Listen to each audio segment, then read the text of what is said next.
தெய்வ நம்பிக்கை. தெய்வம் ஒன்று வந்து ஏழை வீட்டு வாசல் முன்பு காவல் நின்றது. அப்படி காவல் நின்ற அந்த தெய்வத்தை கண்டு அந்த ஏழை அந்த தெய்வத்தை பார்த்து கேட்டான், ஐயா தெய்வமே, இந்த ஏழை வீட்டு வாசல் முன்பு வந்து காவல் நிற்கிறீர்களே, எதுக்கு என்று கேட்டான். அதற்கு அந்த தெய்வம் கூறியது, அப்பனே, உன் போன்ற ஏழைகளே எனக்கு பிடித்தமானவர்கள், அதனால்தான் உன் வீட்டு வாசலில் வந்து காவல் நிற்கிறேன் என்றது.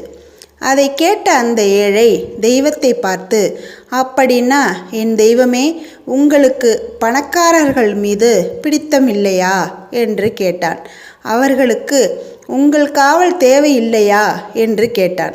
அதை கேட்ட தெய்வம் சொன்னது, அப்பனே, பணக்காரர்களை எனக்கு பிடித்தமில்லை என்று நான் ஒருபோதும் சொன்னது இல்லை.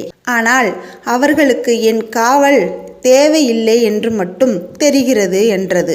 அது எப்படி தெய்வமே நீங்கள் அதை சொல்கிறீர்கள் என்று அந்த தெய்வத்திடம் இந்த ஏழை கேட்டான். அதை கேட்ட அந்த தெய்வம் சொன்னது, அப்பனே, என் காவல் தேவையில்லை என்பதின் அடையாளம்தானே அவர்களுடன் காவலுக்கு ஆட்கள் நிற்பதும், அவர்கள் வசிக்கும் வீட்டின் சுற்றுச்சுவர் உயர்ந்து இருப்பதும், அதிலே யாரும் ஏறி வந்து விடக்கூடாது என்பதற்காக அந்த சுற்றுச்சுவர் முழுமைக்கும் ஒரு சில பேர் மின்சார வேலி அமைத்து தங்கள் உடைமையை பாதுகாத்து கொள்வதும், இது எல்லாம் எந்த அடையாளத்தை காட்டுகிறது?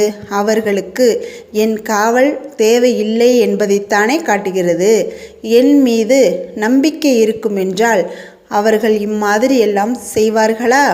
இப்பொழுது உன்னை பார், உன்னோடு ஒருவரும் இல்லை, ஓட்டாண்டி மாதிரி நிற்கிறாய். அதனால்தான் நான் உன்னோடு இருக்கிறேன், உன்னோடு பேசிக்கொண்டும் இருக்கிறேன். இங்கே பார், உன் ஓட்டை வீட்டில் ஒரு நாய் கூட காவலுக்கு இல்லை. அதனால்தான் நான் உன் வீட்டுக்கு காவலாக வந்து நிற்கிறேன். இதற்காக விதண்டாவாதம் பிடித்தோர், அப்படின்னா உன்னுடைய காவல் தெய்வம் உன் வீட்டு நாயா என்று என்னை பற்றி கிண்டல் செய்தாலும் எனக்கு அதை பற்றி கவலை இல்லை. ஆனால் இவை எல்லாவற்றையும் தாண்டி நான் உன்னோடு இருக்கணுமே என்று விரும்புகிறேன். அதனால்தான் உன் வீட்டில் வந்து காவல் இருக்கிறேன். இதில் எனக்கு ஒரு ஆத்ம திருப்தி இருக்கிறது என்று அந்த காவல் தெய்வம் சொன்னது. அதை கேட்ட இந்த ஏழை மிக்க மகிழ்ச்சி அடைந்து போனான். ஏழையாக இருப்பதில் இப்படி ஒரு பாக்கியம் இருக்கிறதா? ஐயோ என் தெய்வமே, எனக்கு சந்தோஷம் தாங்க முடியவில்லையே. உங்கள் துக்கம் சந்தோஷமாக மாறும் என்னும் வேத வாக்குக்கு இணங்க எனக்கு மகிழ்ச்சியின் அளவு கூடிக்கொண்டே இருக்கிறது. ஐயோ என் தெய்வமே, நான் என்ன புண்ணியம் செய்தேனோ என்று எண்ணினான் அந்த ஏழை. பொழுது விடிந்தது. கூவிய சேவல் இதை தேடிக்கொண்டிருந்தது. திடிக்கன்று விழித்த கதிரவன் தன் கண்களை கசக்கிவிட்டு அக்கம் பக்கம் பார்த்தான். பளிங்கு மாளிகை, பளபளக்கும் பஞ்சு மெத்தை, கண்ணாடி அறை, குளிர் வசதி தாராளமாக இருந்தது. அவன் சாப்பிடுவதற்காக ஏராளமான கனி வகைகள் ஒரு தங்கத்தட்டில் காத்திருந்தது. ஒரு செம்பில் பால் தங்கமாக நிறம் மாறி கொண்டிருந்தது. அவனை சுற்றி அத்தனையும் ஆடம்பரமாக இருந்தாலும் ஆனாலும் அவன் கனவில் இவன் ஒரு ஏழையாகவும் காவல் தெய்வம் ஒன்று நேரடியாக பேசியதெல்லாம் எண்ணி பார்த்தான். இதுவரை இப்படி ஒரு கனவு நான் கண்டது இல்லையே.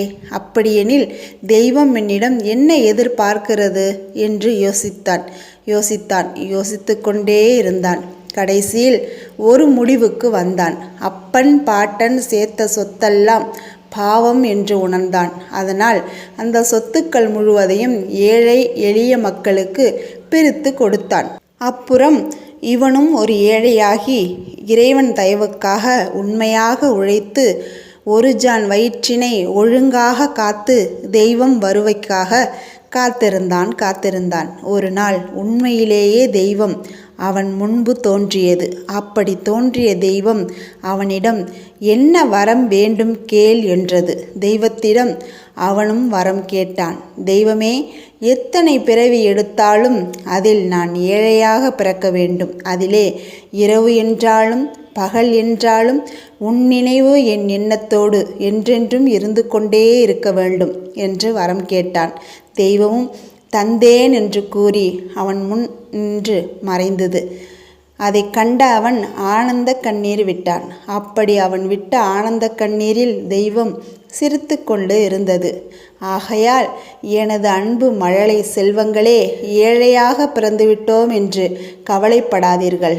தெய்வம் நம்மோடு உண்டு என்று நம்புங்கள். நல்லதே நடக்கும். இந்த வீடியோ பிடிச்சிருந்தா லைக் பண்ணுங்கள், ஷேர் பண்ணுங்கள், சப்ஸ்கிரைப் பண்ணுங்கள். மறக்காமல் இந்த வீடியோ எப்படி இருந்துச்சுன்னு கமெண்ட் பண்ணுங்கள்.